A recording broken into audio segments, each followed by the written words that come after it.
Nah, oke. Jadi kita di sini ambil mulai dari yang workflow-nya dulu ya. Ini di sini. Jadi ada my forms, ada workflow, ada my tables, ada my sign documents, my apps, sama yang terakhir itu my reports. Jadi kita masuk ke yang workflow dulu. Masuk ke workflow. Oke. Nah, di sini udah ada 5 yang menggunakan workflow. Sisanya contohnya kayak form QC dan lain-lain itu tidak pakai workflow. Kenapa? Karena dia single form. Dia kan cuma form QC aja tuh, nggak integrasi sama form lainnya atau form lanjutannya. Jadi memang ini workflow itu dipakai untuk form-form yang memang ada tingkatan lanjutannya lagi. Nah, ini aku ambil salah satu contoh yang form complaint. Nah, jadi contohnya di sini form complaint-nya. Ini starting point-nya, formnya form complaint, kita buka, view form. Nah, contohnya seperti ini. Jadi yang memang sudah biasa diisi oleh tim sales. Nah, seperti ini. Setelahnya mereka submit, itu alurnya yang pertama di sini, karena waktu itu dibantu sama Gabriel, dia akan dapat notifikasi via email. Caranya, gimana tampilannya kalau misalnya si Gabriel terima emailnya, itu contohnya seperti ini. Jadi poin-poin yang memang kita bisa tentukan poin-poin apa aja yang mau kita tampilkan di email itu. Misalnya di sini nomor formnya, kemudian sales order ya, keperluan, company, lokasi, dan lain-lain. Ini bisa dilihat gitu. Terus di sini juga ada tambahan form fields juga kalau misalnya kita mau tambahkan yang lain-lainnya. Jadi contohnya di sini ada action required. Jadi ini step-nya ketika sudah di-approve, itu masuk ke email. Jadi misalnya, oh form yang ini sudah di-approve oleh misalnya oleh aku yang approve. Nah itu nanti dapat emailnya bahwa form ini sudah di-approve, sudah diterima gitu. Yang menerima itu yang membuat form complaint, sales berarti. Kalau untuk yang ini, kalau yang sekarang lagi aku jelasin itu untuk yang si Gabriel. Tapi kalau untuk yang di sini nih, ini pemohonnya. Tapi untuk yang di sini pemohonnya itu ketika kita tolak. Baru muncul pemberitahuan. Iya, jadi di sini mereka dapat contoh emailnya adalah seperti ini. Hai, nama pemohon misalnya Denny, Citra atau siapa. Digital product complaint has been rejected. Nah, kayak gini. Dengan nanti mereka dapat terima detailnya juga di sini. Gitu. Berarti nanti masih alasannya si admin yang di form yang sebelumnya ini. Ya, jadi nanti kan dari sini. Ini aku buka ke sini. Dia masuk ke integrasinya. Yes, betul Mas Bi. Jadi di sini dia masuknya di Bentar. Nah, kalau misalnya di emailnya ketika ada orang yang isi form komplainnya, dia akan ada notifnya seperti ini nih. Terus go to inbox. Ada pilihannya go to inbox. Inboxnya contohnya seperti apa? Contohnya itu seperti ini. Bentar, ini aku buka. Detail yang tadi berarti masuk ya? Iya. Nih, sebentar ya.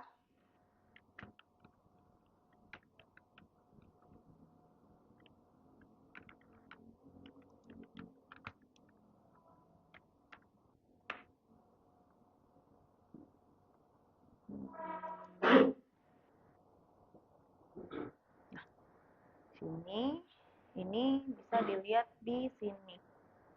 Sebentar, sorry. Di inbox. Jadi nanti masuknya Kalau nggak dapat notifikasi di email, itu bisa cek di inbox-nya.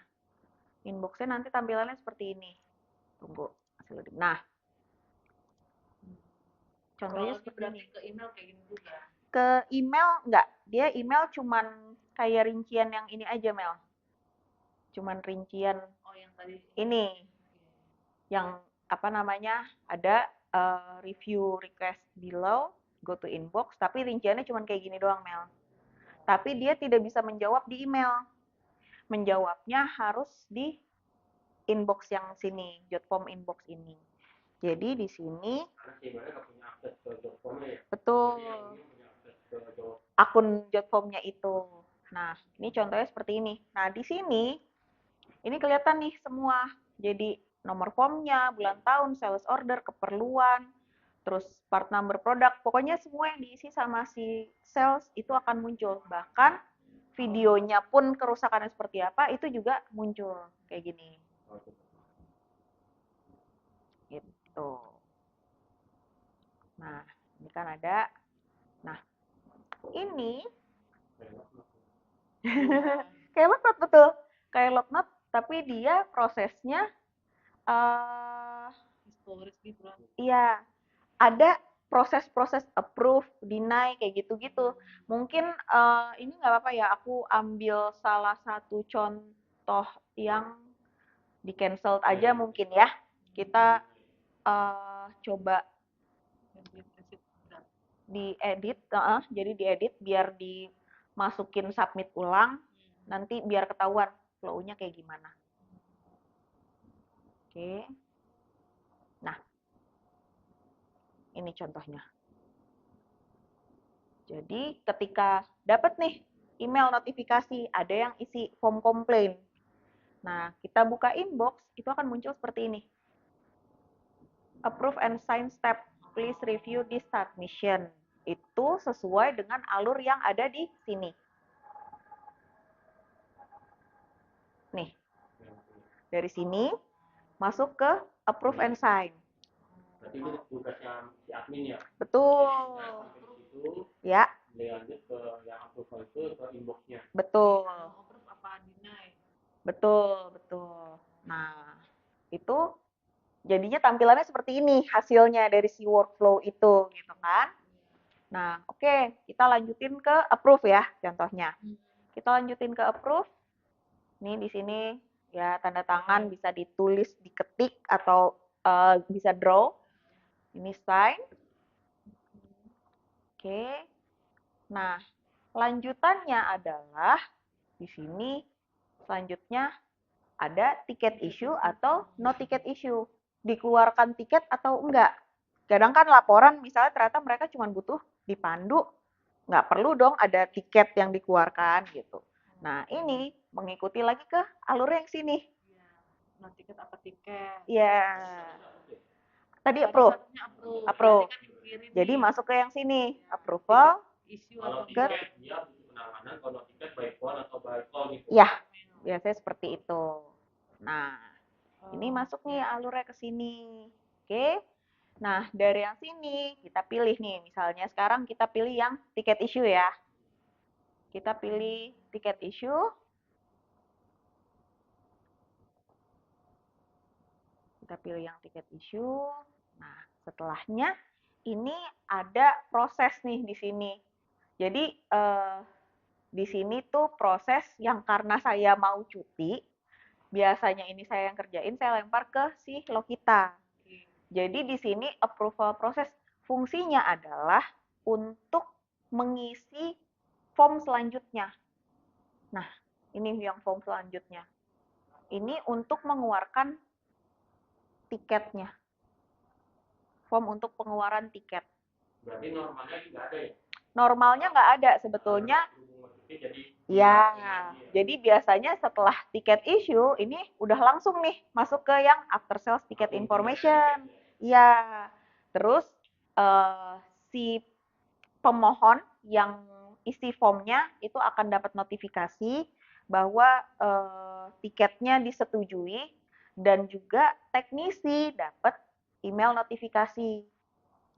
Oh, pemohon dapat Pemohon nomor tiketnya. itu ya. Ya, jadi nanti di sini Nomor tiket Anda sekian. ya nomor form repair tuh.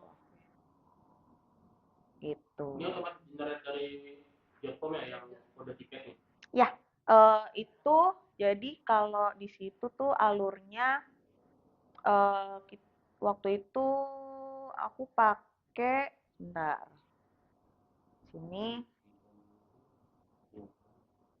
Nah, ini di sini dia ada counting. Terus ada nomor form. Nah, ini nomor form itu tergenerate dari counting plus bulan tahun. Berarti pakai rumus. Pakai rumus condition. Nah, kayak gini. Maka terciptalah nomor tiketnya Yes. ya. 3 bulan dan tahun, berarti bulan 3 tahun. Ini kan poinnya nih. Urutan keberapa ya? Nih misalnya. Tuh. Bulan dan tahun. Terus nomor urut. Apa Mali? Nggak bisa diklik berarti. Apa? Data Oh, customer. data customer nggak bisa dikalkulate kan, Balit? Ya, kalau yang data customer itu kan dia dalam bentuk formatnya seingat aku short text. Kalau aku nggak salah ingat ya, short text atau bentar. Data customer, oh bukan, first name sama last name. Data customer itu kan dia bentuknya last name sama Pokoknya nggak 1 field, ada 2 field. kayak gini. Jadi nih data customer ini tuh kan Depan nama belakang. iya tarikan data. Kayak gitu.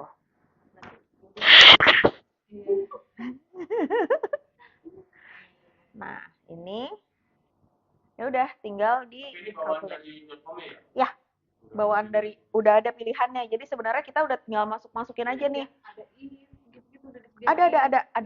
Ada. Nih, Kayaknya kalau di Odoo kan itu memang manual gitu kan. tuh. Ini. Atan, log, random, tan, Iya, average, minutes, hour, days. tinggal milih gitu ya. Iya. Ini nanti juga bisa kita pakai itu di Jotform tabelnya. Gitu. Pokoknya function yang emang di Excel ataupun yang di lain-lain ada. Dia udah langsung munculin gitu. Tinggal kita pilih aja mau pakainya yang kayak gimana gitu. Nah, udah nanti summary-nya masuknya ke nomor form. Itu yang tadi akhirnya bisa jadi tergenerate. Jadi ketika diisi mereka akan langsung bisa masuk nih. Misalnya di sini preview ya. Nah, dilewati otomatis terisi nih bulan tahunnya. Tuh. Jadi dia udah otomatis nih langsung ke generate. Itu yang script ada dari itu lagi, cerita lagi. Itu kita bikin di sini. Oh, itunya. Heeh. Karena kan dia baru perhitungan bulan sama tahun, berarti Betul. Gitu. Betul. Dia manggilnya nempatin posisinya di sini. Mau tanda strip atau garis Ya, miring. ya, betul. Ini kayak nomor itu tuh. Kalau di Odoo nomor jurnal itu yang berdasarkan bulan dan tahun. Kalau misalkan kita ubah bulan dan tahunnya tapi nomor jurnalnya masih bulan yang lalu, Nggak bisa. Harus berubah juga nomor jurnalnya dulu, jadi berubah berdasarkan bulan dan tahunnya itu. Itu bulan dan tahun. Tapi memang sebenarnya nih, kalau misalnya ini aku ubah nih di bulan Januari, dia otomatis berubah. Iya. Ada nggak ngeling? Kalau udah mungkin ngeling. Soalnya kalau kan misalkan nih ada jurnal 01, terus nomor urut 01 sekian. Terus udah di bulan 2 nih kita mau revisi gitu kan, revisi di bulan Februari. Dia nggak bisa otomatis muncul nih, jadi otomatis bulan 2 nggak bisa karena udah divalidate, udah muncul kan referensinya. Iya. Jadi harus emang dari belakang lagi diubah lagi. Kalau ini kan udah otomatis. Iya. Jadi mengikuti yang kita maunya seperti apa, misalnya ke sini. Ya udah. Kalau mungkin kalau ngeling dokumen juga nggak ngizinin. ke dokumen itu nanti kalau di Jotform itu kan dia ada yang tabelnya. Nah, tabelnya itu yang nanti emang ada di situ 2024. Misalnya kita bikin 2024 nih, ada yang 2024, 2025. Nanti tinggal di filter mau masuknya gimana. Tapi tetap masih bisa menyesuaikan sama itu gitu. Jadi apa ya? Tetap aja maunya kita seperti apa dia yang mengikuti. Kalau Odoo kan mungkin ada limitation, ada blok-bloknya lah, ada pokoknya nggak boleh, nggak bisa ngelewatin ini gitu. Kalau Jotform itu enggak. Ya, ya plus minus sih sebetulnya. Ada enaknya, ada nggak enaknya juga. Kalau yang nggak paham atau mungkin yang mau curang, bahasanya mau curang, itu mah iya bisa diakalin gitu. Kalau di Odoo nggak bisa, itu sih. Ya plus minus makanya balik lagi. Nah, oke. Ini ke sini. Terus ini yang alurnya ya. Ini alurnya salah satu contoh alur kalau di Jotform itu seperti ini. Kira-kira sampai sini bagaimana? Ada yang bingung? Enggak sih harusnya. Simpel kok ini dia. Itu cuma sampai email doang ya berarti Mbak. Maksudnya pengerjaan reformnya itu nggak ada lanjut ke situ. Nah, oke, kita lanjut ke yang next formnya ya. Jadi kan ketika dari yang form komplain ini, dari form komplain ini itu approval proses, terus lanjutkan ke yang sini ya, ticket information. Nah, ticket information ini adalah lanjutan tindak lanjutan yang kita update biasanya, dan setelahnya itu nanti di closingnya pun di situ gitu. Sebentar, aku sambil buka. Ganggu kali. Ini di sini mana? Nah,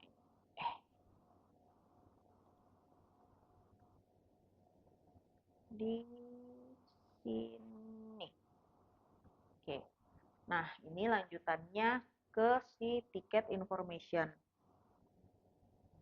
Nah, ini yang memang lebih detailnya.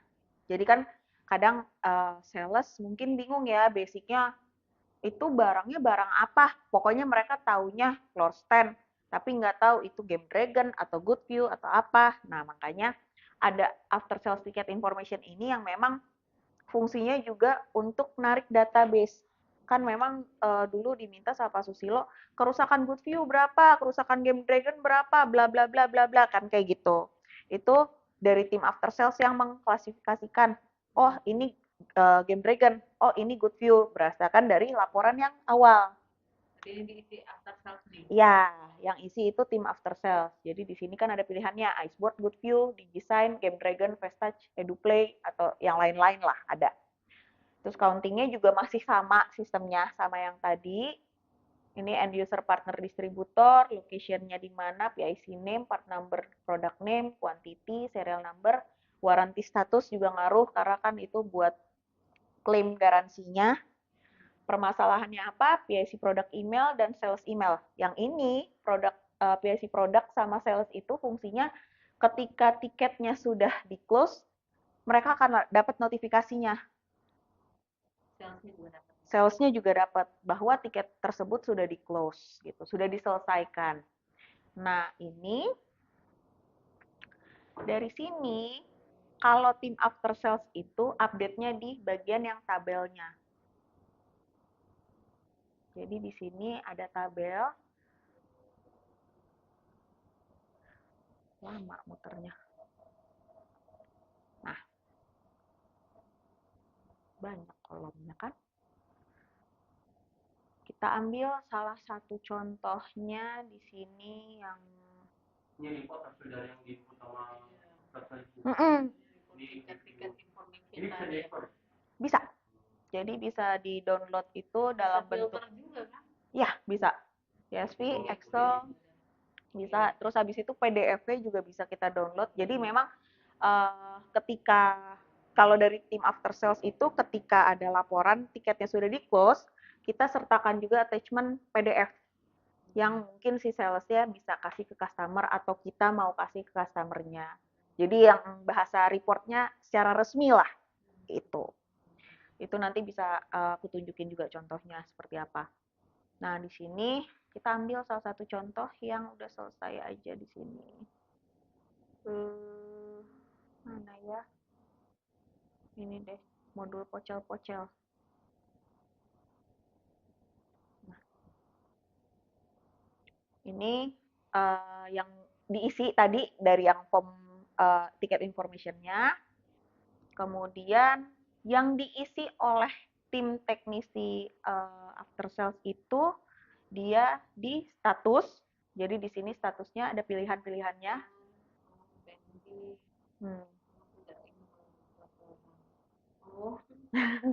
Kadang-kadang ada yang suka ghosting. Iya, udah lapor-lapor kita udah, Pak, coba begini, begini, begini. Udah hilang. Kita kasih penawaran, udah hilang. Jadi ya mau nggak mau kan, iya kita harus stop karena pengaruhnya itu kan ke SLA-nya after sales kayak gitu sih. Kayak gini. Terus teknisinya siapa? Di sini ada pilihannya. Masih ada namanya Rio. Terus di sini ada pilihan send. Kalau send ini ketika tiket sudah di close, baik admin atau biasanya kalau nggak aku Taufik itu kita send email. Fungsi send email ini adalah menyatakan bahwa ini sudah selesai dan kita blast ke PIC produk sama ke sales. Yes, betul. Nah, ini lokasi unitnya.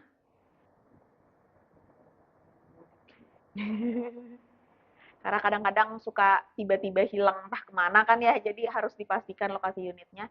Nah, ini lokasi unitnya setelah diperbaiki atau sekarang lagi posisi ada di mana. Betul. Nah, ini report yang diisi oleh si teknisi. Hasilnya seperti apa? Memang kalau yang diisi sama teknisi ya kurang lebih bahasanya begini gitu. Mereka lah ya. Iya, bahasa mereka lah, bahasa lapangan lah ya gitu. Jadi intinya mereka report di sini. Dapat. Oh, setelah di send email tadi itu juga dapat yang di bawah. Iya, dapat. Nah, start date-nya, end date-nya, work time, ada note-nya, misalnya modul dengan jalur rusak sebagai berikut. Nah, ini yang diterima dalam bentuk email dan juga dalam bentuk PDF si salesnya ataupun si PIC produknya. Jadi PDF-nya yang tadi juga. Ya, PDF ya, yang itu tadi juga. Bentar, ini aku buka dari sini deh.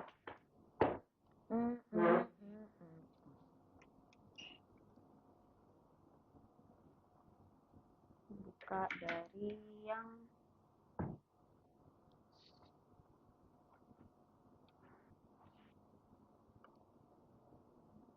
lama tuh. Complaint submission.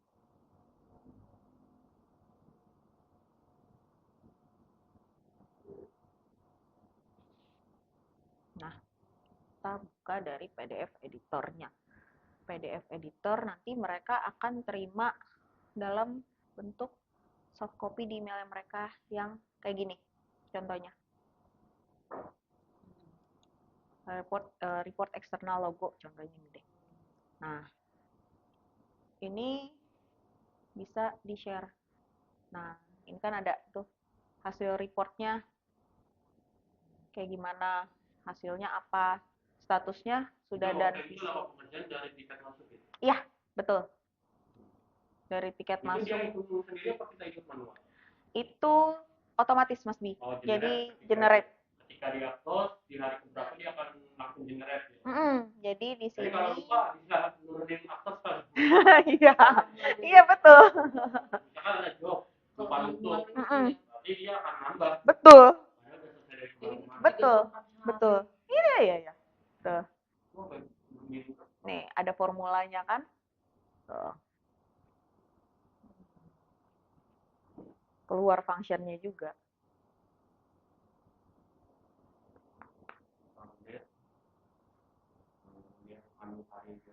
Iya, dari startnya ke si N-nya.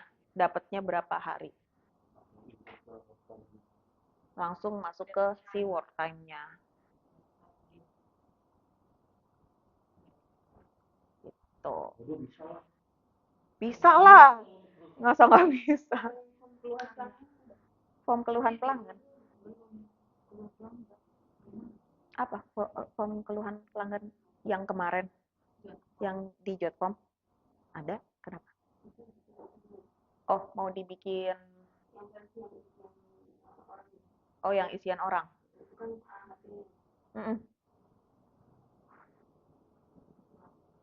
Oh, jadi dari customer juga ada ya feedbacknya? Ada.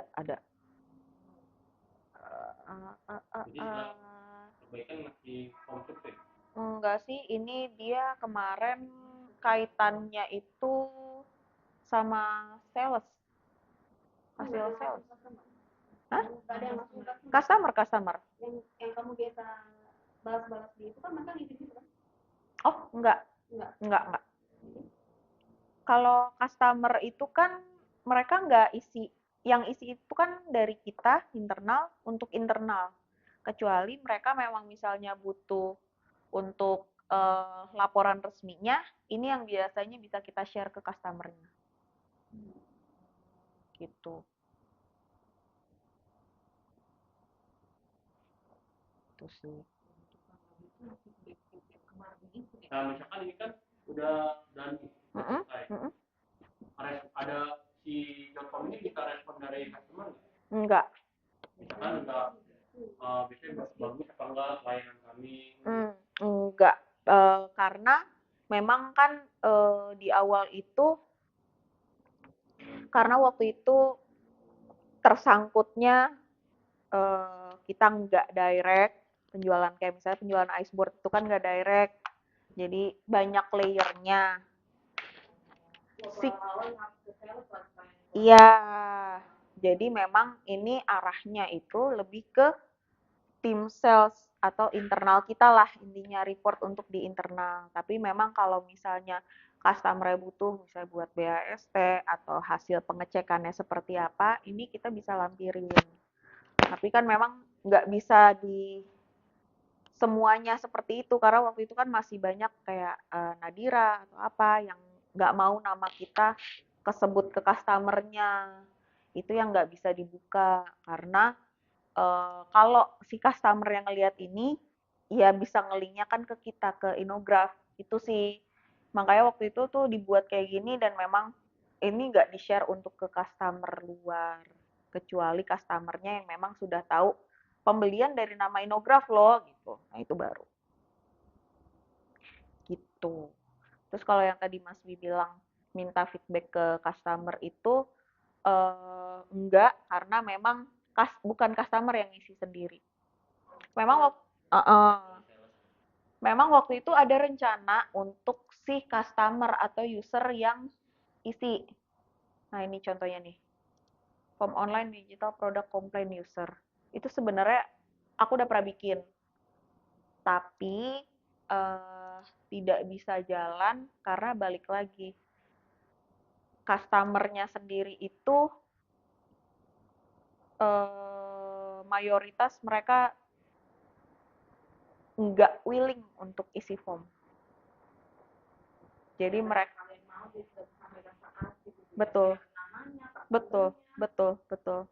Dan jujur kan itu jadi ngacak-ngacak data kita juga. Jadi mau narik statistiknya nggak bisa, Mel. Bahkan sales aja kan kadang-kadang masih suka salah juga gitu. Jadi masih kita benerin juga. Itu sih. Kayak gitu. Ya, tapi memang kalau misalnya di Odo-nya nantinya bisa untuk si customer-nya yang isi langsung sih sebenarnya lebih enak juga. Mempermudah sekali kerjaan after sales. Tapi yang jadi pertanyaan apakah mereka mengisi yang baik dan sesuai atau tidaknya, itu yang kita agak susah ya. Karena kan belum tentu si customer kayak gini deh. mereka taunya namanya digital banner, padahal di kita namanya floor stand. Kan kayak gitu. Itu terjadi juga di internal kita juga. Apa panah berodol? Pokoknya mau yang ini panah berodol apa? Itu. Iya, betul. Jadi ada yang berbatas. Iya. Sedangkan ya mungkin untuk pemakaian odo, mungkin yang kayak kita yang biasa tahu. Anggaplah misalnya Mas Rudi, manalah dia tahu namanya apa. Dia cuma taunya Videotron. Kayak gitu. Itu sih. Jadi ya itu. Tinggal balik lagi mau diintegrasikannya seperti apa. Itu kalau misalkan ini kan udah terjadi ini, tadi hasil reportnya itu kita bisa injek langsung nggak ke ganti data langsung misalkan. Dan tadi kan berupa report info tabel, kita bisa langsung berubah dari tabelnya nggak? Bisa. Tinggal diubah aja sebentar. Aku buka. Permissionnya nggak ada itu. Nih. Nah ini nggak ada permissionnya. Kalau sebagai admin enggak. Kalau akunku enggak. Tapi kalau misalnya, iya, kayak misalnya nih, Haris, dia statusnya dia kolaborator, jadi dia bisa edit. Tapi dia tidak bisa menambahkan poin di sini. Misalnya di app dia mau nambahin lagi bla bla bla, itu nggak bisa. Jadi dia cuma terbatas dia mau klik di sini, ngubah kayak gitu, itu bisa. Makanya teknisi itu biasanya mereka bikin di report yang ini. Reportnya seperti apa kayak gitu. Tapi bisa diubah nggak harus ke komentar kan? Iya, nggak perlu. Tapi itu langsung diubah ke penerima email itu. Nantinya iya, kalau kita send email. Kayak gitu. Dan kalau misalnya aku nggak mau nih anak-anak utak-atik yang bagian problem saya, itu bisa di lock. Lock data in column. Jadi mereka nggak bisa ngapa-ngapain. Di kolom itu di freeze mungkin ya. Iya, jadi ya udah kayak gitu aja. Dia punya akses ya. Betul. Walaupun dia sebagai akses kolaborator, kecuali admin, balik lagi. Jadi itu data memang di collect dari customer atau apa yang boleh diubah-ubah. Sebagai patokan. Betul. Kalau selama ini kan masih bisa diedit karena kadang-kadang serial number-nya belum diisi, belum ketahuan. Jadi mau nggak mau kan harus diedit. Gara-gara satu item nggak, formnya nggak bisa lanjut. Iya, kayak gitu. Itu sih. Jadi edit di form. Ada lagi yang mau ditanyakan?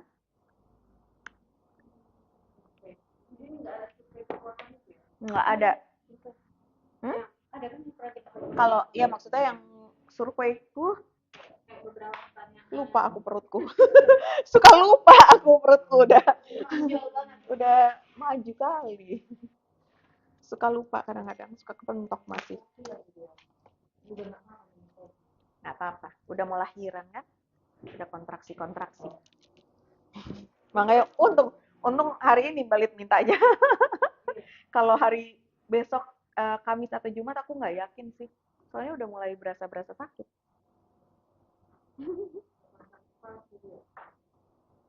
Kontraksi asli. Oh iya benar juga. Lupa aku.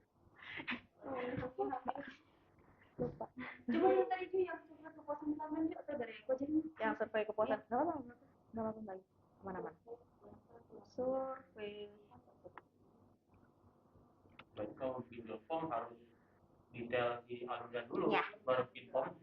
Itu yang form yang tadi kan? Iya, workflow-nya dulu. Fix, bisa juga. Iya, mau arahnya gimana sih, mau gimana? Karena diedit berubah lagi. Kan berubah lagi. Karena waktu pas aku awal bikin ini, Mas Bi, itu bongkar pasangnya lumayan juga karena kan mau apa ya? Apa namanya? Mau create form dari awalnya. Ini langsung udah jadi juga nggak apa-apa sih. Iya tuh beli suka itu. Ini? Iya enggak masuk. Ini? Enggak kan judulnya ID form. Oh, ini? Oh, ini. Nah, ini aja.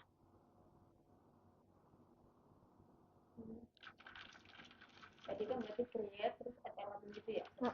Terus masukin ini gimana? Masukin inogram, semuanya itu dari sini. Berarti kamu bikin dulu sendiri panjang gitu. Iya ya. Oh gitu. Di screenshot aja sih sebenarnya. Oh gitu. Screenshot. Bikin mentah di sini. Enggak. Enggak. Berarti email itu kan aja. Kena image. Jadi ini jadinya kan kayak puter image gitu ya. Iya. Bukan ini kan. Bukan. Jadi screenshot terus habis itu kita upload. Jadi Gitu. Karena di sini dia ada kayak ada drive-nya sendiri sih. Ada bukan? Iya. Enggak ada. Enggak ada kok. Ubah font. Font yang mana balik? Ini? Nah ini paling gini. Large, small, terus abis itu ada di sini. Ada.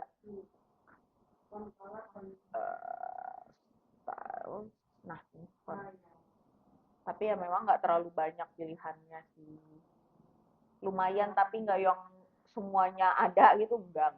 Tapi dulu cuma gitu berarti. IPhone nggak bisa milih ukuran. Hah? Nggak bisa milih ukuran? Nggak bisa dibuat, nggak bisa ditarik. Oh. Udah slek gitu aja gitu ya.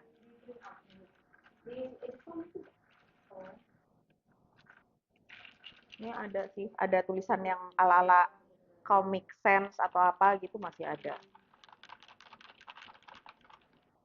Terus font size-nya bisa, kalau ini button style-nya button Ini style. udah drag and drop aja kan? Iya, kalau misalnya mau add elemennya di sini bisa. Udah kayak Canva juga. Iya. Dan sekarang Jotform udah bisa diintegrasi sama Canva. Jadi desain Canva dan Jotform. Udah bisa. Baru ini, kayaknya baru sebulan atau baru berapa minggu ini dia udah integrasi sama si Canva. Gitu. Ini setting. Nah, nextnya kalau udah selesai dibikin formnya, ini form statusnya bisa kita disable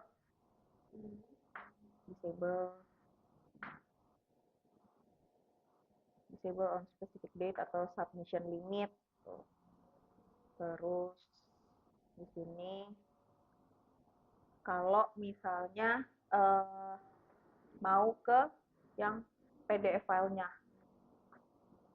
jadi kita nggak mau buka dari Jotform, kita nggak mau buka dari browser, kita mau bukanya itu langsung dari PDF editor.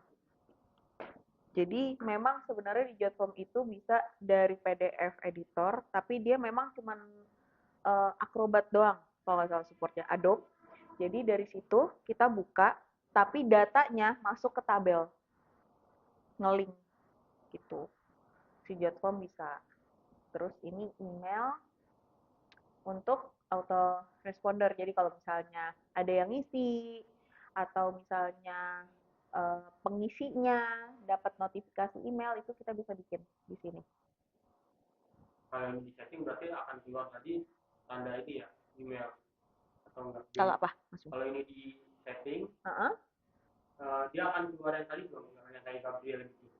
Iya. Akan muncul di situ. Akan muncul juga ke situ. Jadi dapat sebagai notifikasi di sini. Iya. Itu.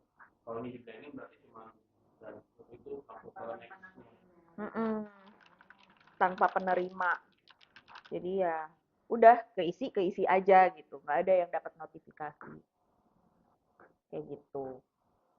Terus condition itu yang tadi yang pakai function itu bisa disesuaikan. Yang untuk setting mandatory di mana aja yang harus diisi? Kalau itu di sininya Mas. Jadi di sini properties required. Oh, berarti akan kalau nggak diisi dia nggak akan lanjut ya? Betul, nggak akan bisa submit lah intinya, wajib. Bukan di conditionnya, bukan di sininya. Itu terus thank you page ini ya udahlah ya standar, terima kasih pengisian. Nah ini dia integration. Jadi integrasinya mau kita buat kemana nih? Kita mau tarik datanya buat ke Google Sheet, Google Drive, itu bisa ke OneDrive. Wah, lumayan banyak sih ini dia kemana-mananya integrasinya Microsoft. Canva ada sih harusnya udah masuk ke sini.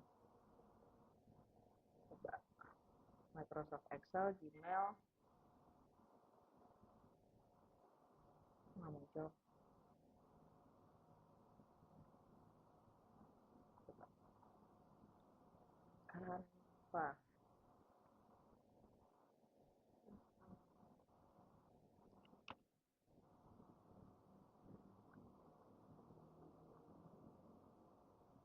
Enggak, belum. Kayaknya itu deh, apa namanya, Canva-nya itu bukan sebagai collect datanya. Datanya kan tetap aja. Ini kan lebih ke arah buat collect data kalau yang aku tangkep ya, dan yang aku pakai ini dia untuk ngumpulin datanya. Sebenarnya sih kalau aku biasanya karena Jotform ini dia keterbatasan di upload space, kan kalau misalnya ada yang ngisi form terus ada uploadnya video, image dan lain-lain, itu kan menuhin upload space-nya ini kan. Jadi aku backup ke OneDrive. Nah yang di Jotform-nya aku hapus kayak gitu. Tuh sih. Ini yang workflow yang tadi. Ini yang buat tanda tangan. Mobile notification ini kalau misalnya kita mau bikin pakai notifikasi di app-nya Jotform yang di handphone. Gitu. Ini dia sebenarnya lumayan banyak sih fiturnya karena di sini nih dia widgets-nya ini yang sejujurnya aku sendiri juga saking banyaknya si widget ini juga nggak aku explore semuanya. Karena dia ada sampai untuk pembayaran, payment dan lain-lain. Di sini kan juga ada payment, PayPal. Jadi ya sebenarnya fungsinya kalau untuk si Jotform ini, kalau untuk kayak pembayaran, mau penjualan atau apa itu dia juga bisa. Tapi ya memang karena kita bukan arah yang ke arah situ, jadi aku nggak explore ke situ sih. Gitu.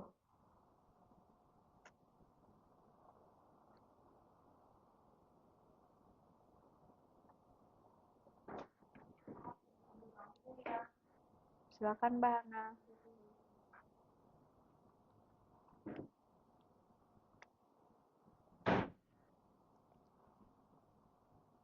Gitu, ada lagi yang mau ditanyakan? Atau yang bingung? Harusnya sih nggak bingung sih, karena sebenarnya dia simpel itu kok. Jotform.